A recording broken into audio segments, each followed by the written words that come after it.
Wow, what is this vegetable? I've never tasted anything like it before, and it's amazing. These are the vegetables I've been sending, the ones I've poured my heart into growing. Yet my son says he's eating them for the first time today. I glance at my daughter-in-law, and she's clearly acting suspicious.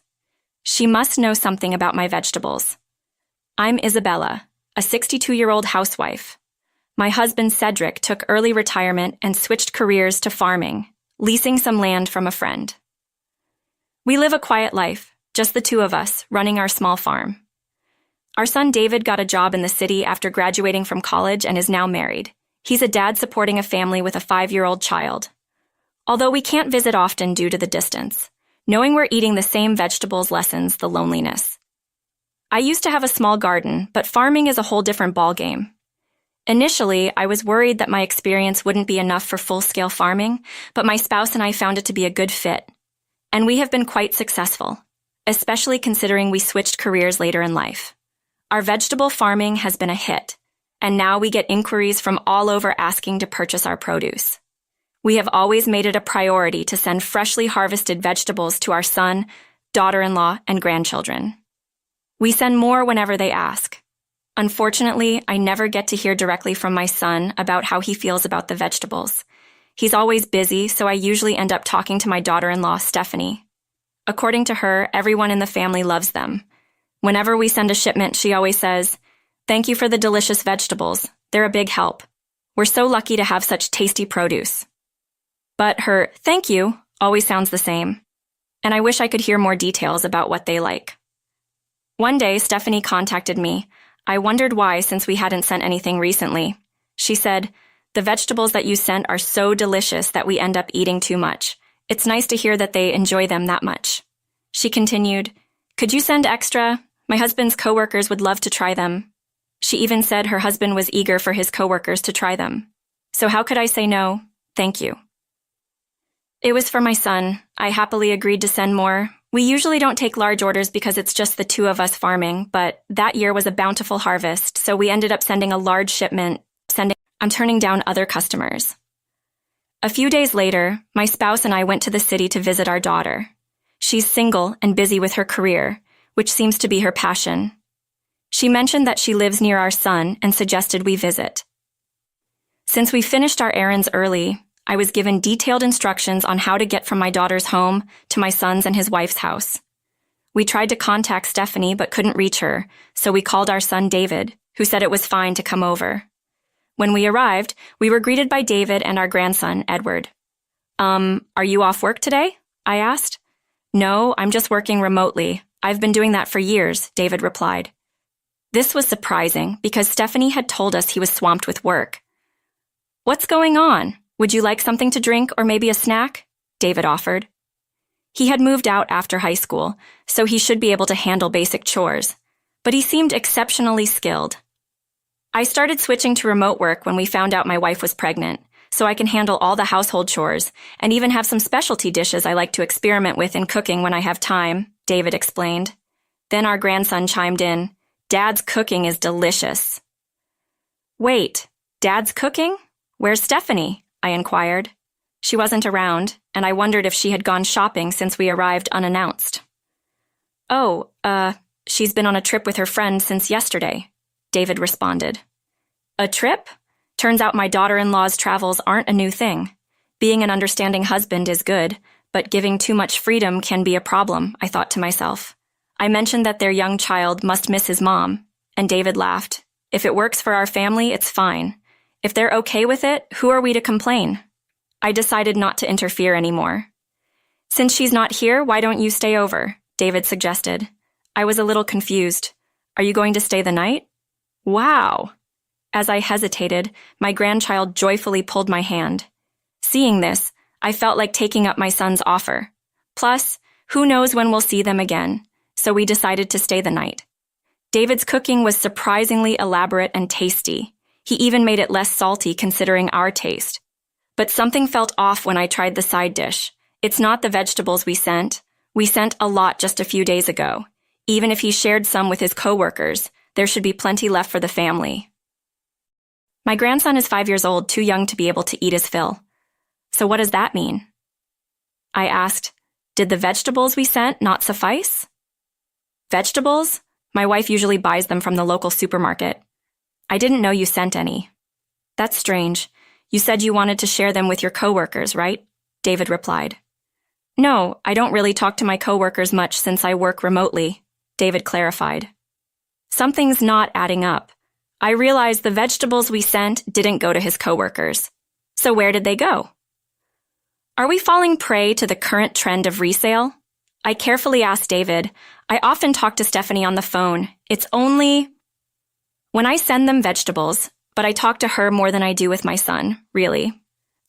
She never mentioned that, but if you're working remotely, don't you notice her taking calls? Actually, she's often out. She calls from our mobile, not the landline, right? That reminds me of a recent conversation. I recall hearing background noise during our calls. You can always tell when a phone call is coming from outside the house. There's a certain background noise. Come to think of it, the last time we talked, well, it was a few months ago. I heard a train in the background. Our son's house isn't near a train station, and there are no tracks nearby. Why I sense my son wants to say something, but he's hesitant because his child is around. My husband picks up on it and says, let's go play outside after we eat, taking the grandchild away from the table. My son exhales lightly and starts. So, the truth is, he had said before that his wife's free-spirited behavior was what made their home life work, but that was a lie. Ever since he shifted mostly to remote work, she's been spending more nights out. At first, he didn't question her trips with friends until he ran into one of those supposed friends downtown. He recognized her from the photos he had been shown as proof of their trips together. So, David is sure he's not mistaken. He didn't confront her then, thinking plans could change. But when she came home, she told tales of a fun trip with the friend he had just seen. He's starting to suspect she's not with a friend, but with another man. In other words, he suspects his wife is cheating. It was a shocking confession. We decide to delay our return home to wait for our daughter-in-law, who's coming back tomorrow. Stephanie comes home, clearly in high spirits. She had a great trip, it seems. But when she sees us sitting in the living room, she's visibly startled. "Isabella, Cedric, why are you here?" She was clearly upset. David quickly says, "Would you join us for dinner tonight?" As if it's a given. "Of course," she agrees, but her behavior is suspicious. She's probably gone from cloud 9 to rock bottom. Still, the dinner menu that came out was decent, and I could see that it wasn't just buying deli food and plating it up. The dinner she serves is elaborate, not just takeout arranged on plates. She's probably overcompensating for something. Mom's cooking is so fancy today, kids are honest. Stephanie hesitates, then says to her child, "It's because Isabella and Cedric are here." "Well then, you should stay forever." We see the color drain from her face. "Don't be selfish, they have their own lives," she scolds. But when my husband jokes, "Maybe we'll stay another night," our grandchild is thrilled, and Stephanie turns pale. It's clear she wants us gone, but we pretend not to notice. Maybe she thinks we're just clueless old folks. We notice the side dish is full of vegetables, the color, the texture, the flavor that deepens as you chew. It's undoubtedly the produce we grew ourselves. Yesterday it was different vegetables, but today it's the ones we sent. She must have been hiding them, sharing them only with herself, but it's too much for one person to eat. And where could she hide that much in this house? Between our son's story and these vegetables, something is definitely off. Our son and grandchild taste a side dish and both exclaim, "This is delicious." Only Stephanie, our daughter-in-law, seemed momentarily flustered. She kept her eyes down and focused on eating another side dish. It's as if she's saying, "Don't bring up the vegetables." When we finish eating and prepare to leave, she looks visibly relieved. We offer her to stay the night, citing our son's late work hours, but we decide to leave, concerned about the produce. We need to investigate this as soon as possible. In place of our son the next day, we hire a private investigator to look into Stephanie's activities. The results come back sooner than expected. Just as our son suspected, Stephanie was having an affair with a married man, but it's not just any married man. He works for a company that's a rival to our son's employer. Not only was she having an affair, but she was also leaking information. In other words, Confidential information our son was handling was being passed to the rival company. The vegetables we sent in large quantities were being distributed within her lover's company, claiming they were from her parents. What was sent to our son's home was given to her lover. We weren't sending it for free to the person my wife was having an affair with or to his company. I had no idea that vegetables from a bad year, which I collected after apologizing and understanding my customers, would be used for something like this. We immediately share the facts with David, our son. He's shocked to learn that his work information was compromised and takes immediate action. The affair concerns not just our son, but us as well. We pick a time when we're sure Stephanie will be with her lover and confront them, documents in hand. Their faces change color as they read through the evidence. You can't just leak work information. I could get fired. And who's going to suffer when the money stops coming in? David says, not hiding his anger. Stephanie quickly admits to the affair and the information leak.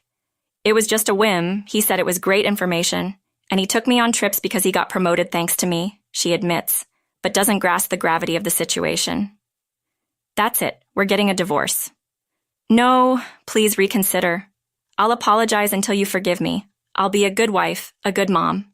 You want a man who's climbing the corporate ladder, let him support you. That's not possible. Of course it's not. The man is also married, Stephanie cries and apologizes to our son, but he firmly says that tears are not an apology. Furthermore, our son David will take custody of the child. He tells Stephanie that she can't see the child until they are an adult. He sets strict conditions, saying she shouldn't even contact them unless the child wants to see her after reaching adulthood. Stephanie protests, "Wait, this child isn't just yours. I carried him. I love him." She seems to want to maintain some relationship with our son for the sake of the child. How can you say that? You claim to love the child, yet you have an affair. Didn't you think it would be cruel for the child to be raised by a mother who cheats? Well, that's a natural conclusion. In the end, none of Stephanie's arguments hold water. We also demand compensation from her for the vegetables I sent to my son's family and for the ones she distributed to her lover's company. Naturally, this leads to her lover's wife finding out, and Stephanie gets slapped with another demand for compensation. Stephanie, who had been a housewife, can't afford to pay. She turns to her parents for help, but they don't give her a single dollar. We even hear they have cut ties with her. Neither we nor our son knows what's become of Stephanie, who had little experience in the real world. David has resigned from his job over the leak. His company highly valued his work and character and didn't hold him responsible for the leak. Who would ever think their own spouse would be having an affair with an employee of a rival company and leaking work information? Though the company offered to help him find another job, my son, who has a strong sense of responsibility, decided to pursue something he's always wanted to do. He sold the house he was living in and moved closer to where he grew up. He started his own business there. He's using his past experience to make it on his own. His office is adjusted into his home so he can work while taking care of his child. Still, he occasionally asks us to watch the child for him when he has a day off. He brings our grandchild to help us with the farming, and so our family and our son's family are cooperating and enjoying our